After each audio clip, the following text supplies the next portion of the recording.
ಪರಿಶ್ರಮ ಪಡ. ಮುಂಬರುವಂಥ ದಿನಗಳು ನಮಗೆ ಒಳ್ಳೆಯ ದಿನಗಳು ಬರ್ತಾವೆ. ಅವತ್ತು ಚಂದ್ರಬಾಬು ನಾಯ್ಡು ತಮಗೆಲ್ಲ ಗೊತ್ತಿರಬೇಕು, ಆಂಧ್ರದಲ್ಲಿ ಚಂದ್ರಬಾಬು ನಾಯ್ಡು ಅವರು ಬರೀ 6 ಜನ MLAಗಳು. ಇವತ್ತು ಜನ ಮನಸ್ಸು ಮಾಡಿದ್ರೆ ಎಬ್ಬಿಸ್ತಾರೆ, ಜನ ಮನಸ್ಸು ಮಾಡಿದ್ರೆ ಮನೆಯಲ್ಲಿ ಕೂರಿಸ್ತಾರೆ. ಅಂಥ ಜಯಲಲಿತಾನ ಏನೇನು ಅವಳ ಪರಿಸ್ಥಿತಿ ಆದರೂ ಕೂಡ ತಮಿಳುನಾಡಿನ ಜನ ಅವ್ರನ್ನ 4 ಬಾರಿಗೆ ರಾಜ್ಯದ ಮುಖ್ಯಮಂತ್ರಿಯನ್ನಾಗಿ ಮಾಡ್ತಾರೆ.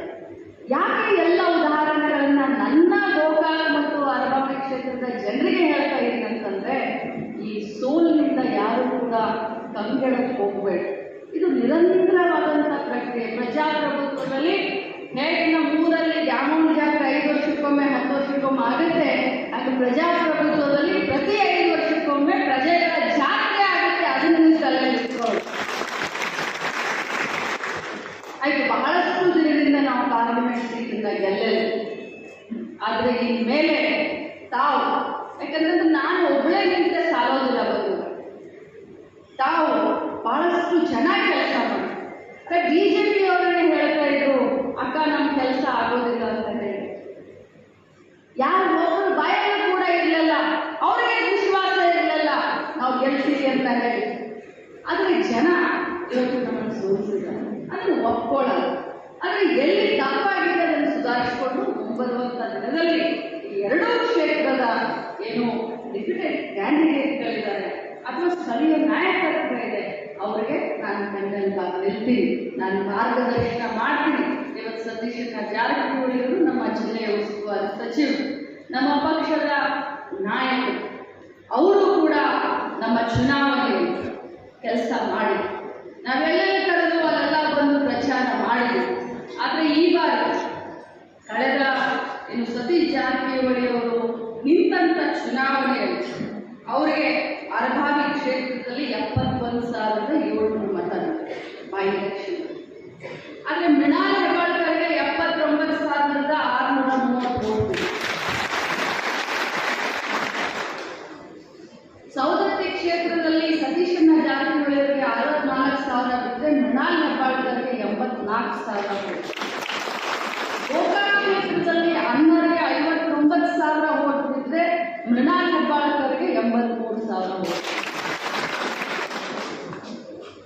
ಇನ್ನು ಇದೇ ರೀತಿ 5 ಏನಾಯಿತು, ಯಾಕೆ ಈ ಮಾತನ್ನ ಹೇಳ್ತಾ ಇದ್ದೀನಿ ಅಂತಂದ್ರೆ, ಅವಾಗ MES 1,25,000 ವೋಟ್, ಈ ಬಾರಿ MES 7,000 ವೋಟ್, ಬರೀ 7,000 ವೋಟ್. ನನ್ನ ಕ್ಷೇತ್ರದಲ್ಲಿ ಅವಾಗ ಅಣ್ಣರಿಗೆ 47,000 ವೋಟ್ ಬಿತ್ತು, ಈಗ ಮೃಣಾಲಿಗೆ 79,000 ವೋಟ್. ಆದರೂ ಕೂಡ ನಾವು ಸೋಲ್ತೀವಿ. ಯಾಕಂತಂದ್ರೆ ಎನ್ ಬ್ಲಾಕ್ ಒಂದು ಸೆಕ್ಷನ್ ನಮ್ಮ ಕೈಯನ್ನು ಹಿಡಿದೆ. ಅದು ಯಾಕೆ ಹಾಗಾಯಿತು, ಯಾರ ಮೇಲೆ ಕೂಡ ಆರೋಪ ಮಾಡೋದು ಬೇಡ, ಆದರೆ ಅದನ್ನು ನಾವು ಸುಧಾರಿಸ್ಕೊಳ್ಬೇಕಾಗುತ್ತೆ. ಇನ್ನು ಗೆರೆಗೆ ಹೊರತು ಹೇಳುವಂಥ ಮಾತು ಬರೋದಿಲ್ಲ. ಕೆಲವು ಜನ ಮಾಡ್ತಾರೆ, ವಯಸ್ಸಿನಿಂದ ಮಾತಿನಿಂದ ನೀನು ನೋಡ್ಕೋತೀನಿ, ನೀನು ಮಾಡ್ತೀನಿ, ನೀನು ಅದನ್ನು ಮಾಡ್ತೀನಿ, ಇದನ್ನು ಮಾಡ್ತೀನಿ, ತೋರಿಸ್ತೀನಿ. ಪ್ರಜಾಪ್ರಭುತ್ವ ಇದೆ. ಪ್ರಜಾಪ್ರಭುತ್ವದಲ್ಲಿ ಎಷ್ಟು ದಿನ ಅಂತ ಹೇಳಿಕೊಟ್ಕೊಳ್ಳೋಕ್ಕೆ ಸಾಧ್ಯ ಇದೆ. ಆ ಇರಬೇಕು ಸ್ವಾಭಿಮಾನ. ಹುಟ್ಟಿದ ವಂಶ ಒಂದು ಸಾಯಲೇಬೇಕು, ಆದರೆ ಸ್ವಾಭಿಮಾನ ಮಾತ್ರ ಇರಬಾರ್ದು. ಅದು ಮನುಷ್ಯತ್ವ ಅಲ್ಲ, ಸ್ವಾಭಿಮಾನದಿಂದ ಬರಬೇಕು. ಅದಕ್ಕೆ ಅಲ್ಲ ನಾವು ಮನುಷ್ಯರಾಗಿ ಹುಟ್ಟಿದ್ದು. ನಾನು ಇಷ್ಟೇ ಹೇಳಲಿಕ್ಕೆ ಬಯಸ್ತೇನೆ ಬಂಧುಗಳೇ, ಯಾರಿಗೂ ಹೆದರೋದು ಸಿಗೋದಿಲ್ಲ. ನಮ್ಮ ಅನ್ನ, ನಮ್ಮ ಬೆನ್ನಿಗೆ 2 ರೊಟ್ಟಿಯನ್ನು ನಾವು ದುಡಿದು ತಿಂದಾಗ ಮಾತ್ರ ನಮಗೆ ಸಾಧ್ಯ ಆಗುತ್ತೆ ಹೊರತು ಬೇರೆಯವರು ನಮ್ಮ ಮನೆ ನಡೆಸೋದಿಲ್ಲ, ಬೇರೆಯವರೇನೋ ನಮಗೆ ಕೈ ತುತ್ತು ಮಾಡಿ ಹಾಕೋದಿಲ್ಲ. ನಮ್ಮ ಸ್ವಾಭಿಮಾನವನ್ನು ನಾವು ಬಿಟ್ಕೊಡೋದು ಬೇಡ. ಇವತ್ತು ಸೋತಿದ್ದೀವಿ ಅಂತ ಹೇಳಿ ಅವಲೋಕನ ಮಾಡ್ಕೊಳ್ಳೋಣ, ಆತ್ಮಾವಲೋಕನ ಮಾಡ್ಕೊಳ್ಳೋಣ. ಆದರೆ ನೀನು ನನಗೆ ಬನ್ನಿ ಚೂರಿ ಹಾಕಿದಿ, ನೀನು ನನಗೆ ಕೆಲಸ ಮಾಡಲ್ಲ, ನೀವು ನನಗೆ ಮೋಸ ಮಾಡಿದ್ದೀರಿ, ಅದು ಬೇಕಾಗಿಲ್ಲ ನನಗೆ. ಕೆಲಸ ಮಾಡಿದವರು ಲಕ್ಷ್ಮೀ ಹೆಬ್ಬಾಳ್ಕರ್ ಜೊತೆ ಇರುವಂಥ ಅಣ್ಣ ತಮ್ಮಂದರು, ಕೆಲಸ ಮಾಡಿದವರು ಲಕ್ಷ್ಮೀ ಹೆಬ್ಬಾಳ್ಕರ್ ಜೊತೆ ಇರುವಂಥ ಅಣ್ಣ ತಮ್ಮಂದರು. ನನ್ನ ಬಗ್ಗೆ ಅದನ್ನೇ ಹೇಳಿದ್ದೀನಿ, ಯಾರು ನಿನಗೆ ಸಹಾಯ ಮಾಡಿದಾರೋ ಅವರು ನಿನಗೆ ಕಣ್ಣಿ ಕಾಣುವಂಥದ್ದು, ಯಾರು ಮಾಡಲ್ಲ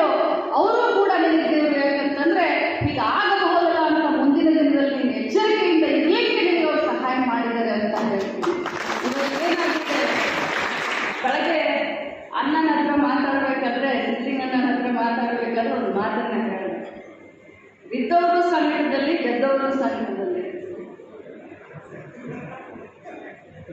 ಬಿದ್ದವರು ಹೆಂಗೆ ಬಿದ್ವಿ ಅಂತ ಹೇಳಿ ಸಂಕಟ ಪಡ್ಕೊಂಡ್ರೆ, ಗೆದ್ದವರು ಯಾಕೆ ಕಡಿಮೆ ಆಯಿತು ಅಂತ ಸಂಕಟ ಪಡ್ಕೊಂಡವರು ಒಂದು ಪ್ರಸಂಗ. ಅದಕ್ಕೆ ಇದು ರಾಜಕಾರಣ ನೀರಾಗಲಿಕ್ಕೆ ಬಿಡೋದು ಬೇಡ ಬಂಧುಗಳೇ.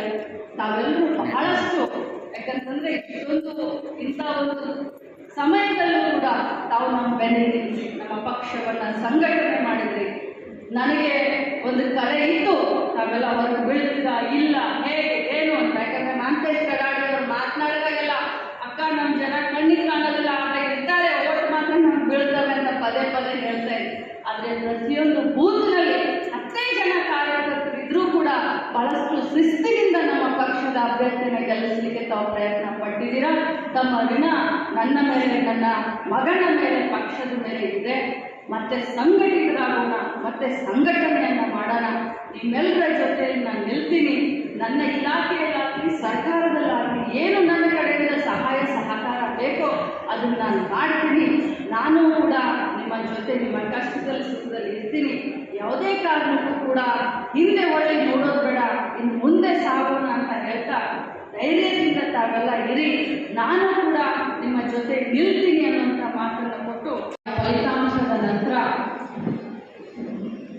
ಹಗಲಿರುಳು ಶ್ರಮಿಸಿ ಪಕ್ಷದ ಅಭ್ಯರ್ಥಿನ ಗೆಲ್ಲಿಸಲಿಕ್ಕೆ ಮನೆ ಮಗ ಎಲೆಕ್ಷನ್ ನಿಂತ್ಕೊಂಡಿದ್ದಾನೆ ಅಂತ ಹೇಳಿ ಗೋಕಾಕ್ ಮತ್ತು ಅರವಳ್ಳಿ ಕ್ಷೇತ್ರದ ನಾವೆಲ್ಲ ಮಹಾಜನತೆ ಕೆಲಸ ಮಾಡಿದ್ರಿ.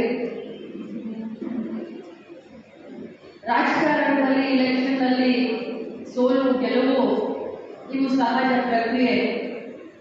ತಮಗೆ ಭೇಟಿಯಾಗಿ ಮಗನ ಪರವಾಗಿ ಮತ್ತು ಕಾಂಗ್ರೆಸ್ ಪಕ್ಷದ ಪರವಾಗಿ ನಾವೆಲ್ಲರಿಗೂ ಕೂಡ ಕೃತಜ್ಞತೆಯನ್ನ ಸಲ್ಲಿಸಬೇಕು ಅಂತ ಹೇಳಿ ಇವತ್ತು ಈ ಕಾರ್ಯಕ್ರಮವನ್ನು ಇಟ್ಕೊಂಡಿದ್ವಿ. ಸೋಲಿಸಿದ್ರು. ಆ ಉತ್ತರ ಪ್ರದೇಶದಲ್ಲಿ ಸುಮಾರು ಎಷ್ಟು ಸಿಕ್ತು ಮೇಡಮ್? ಸೀಟ್ನಲ್ಲಿ 37 ಸೀಟ್ಗಳು ಇಂಡಿಯಾ ಅಲಯನ್ಸ್ಗೆ ಮಹಾಜನತೆ ಕೊಟ್ಟರು. ಈ ಭಾರತ ದೇಶದಲ್ಲಿ ದೊಡ್ಡ ದೊಡ್ಡ ನಾಯಕರು ಸೋತಿದ್ದಾರೆ.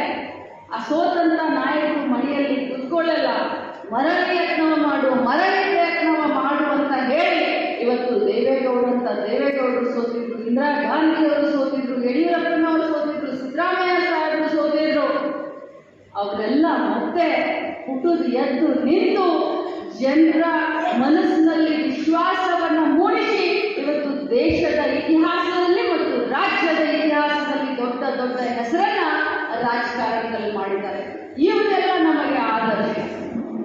ಇವತ್ತು ಮೃಣಾಲ್ಗೆ ಒಂದು ಅವಕಾಶ ನಾವು ಬೇಡ ಅಂತ ಹೇಳಿದ್ರೆ, ಆದರೆ ಇಡೀ ರಾಜ್ಯದಲ್ಲಿ ಎಲ್ಲ ಮಂತ್ರಿಗಳಿಗೆ ನೀವಾದ್ರೂ ನಿಲ್ಲಿ, ನಿಮ್ಮ ಮಕ್ಕಳನ್ನಾದ್ರೂ ನಿಲ್ಲಿ ಅಂತ ಹೇಳಿ ಪಕ್ಷದ ಹೈಕಮಾಂಡ್ ಹೇಳಿದಾಗ ಪಕ್ಷದ ಶಿಸ್ತಿನ ಸಿಪಾಯಿಯಾಗಿ ನಾನು ಆಗಲಿ ಅಂತ ಮೃಣಾಲ್ ಹೆಬ್ಬಾಳ್ಕರ್ಗೆ ಟಿಕೆಟ್ ತಗೊಂಡು ಈ ವಯಸ್ಸಿಗೆ ಅವನಿಗೊಂದು ಟಿಕೆಟ್ ಸಿಕ್ತು. ತಾವೆಲ್ಲ ಬಹಳಷ್ಟು ಶ್ರಮವನ್ನ ಪಟ್ರಿ, ಆದರೆ ದುರ್ದೈವ ಇವತ್ತು ಸೋತಿದ್ವಿ. ಆದರೆ ಕರ್ನಾಟಕ ರಾಜ್ಯದಲ್ಲಿ ಇನ್ನೂ 4 ವರ್ಷ ನಮ್ಮ ಕಾಂಗ್ರೆಸ್ ಪಕ್ಷದ ಸರ್ಕಾರ ಇದೆ. ಅದನ್ನು ನಾವು ಯಾರು ಮರಿಬಾರ್ದು. ಇನ್ನು 4 ವರ್ಷ ರಾಜ್ಯದಲ್ಲಿ ಮಂತ್ರಿಗಿರಿಯನ್ನ ನಿಭಾಯಿಸಿದ್ವಿ. ಈ 2 ಕ್ಷೇತ್ರದಲ್ಲಿ ಏನೇ ಕಷ್ಟ ಇರಲಿ, ಏನೇ ಸುಖ ಇರಲಿ, ನಿಮ್ಮ ಒಟ್ಟಿಗೆ ಮೃಣಾಲಾಗಿ ನಾನಾಗಿ ನಿಂತ್ಕೊಳ್ತೀವಿ ಅನ್ನುವಂಥ ಒಂದು ಸಂದೇಶವನ್ನು ಕೊಟ್ಟಿದ್ದೀವಿ. If you like this video, ಬೇಗ ಲೈಕ್ ಮಾಡಿ, ಶೇರ್ ಮಾಡಿ, ಕಮೆಂಟ್ ಮಾಡಿ ಹಾಗೂ N24 ಕನ್ನಡ ನ್ಯೂಸ್ ಟಿವಿಯನ್ನು ತಪ್ಪದೇ ಸಬ್ಸ್ಕ್ರೈಬ್ ಮಾಡಿ.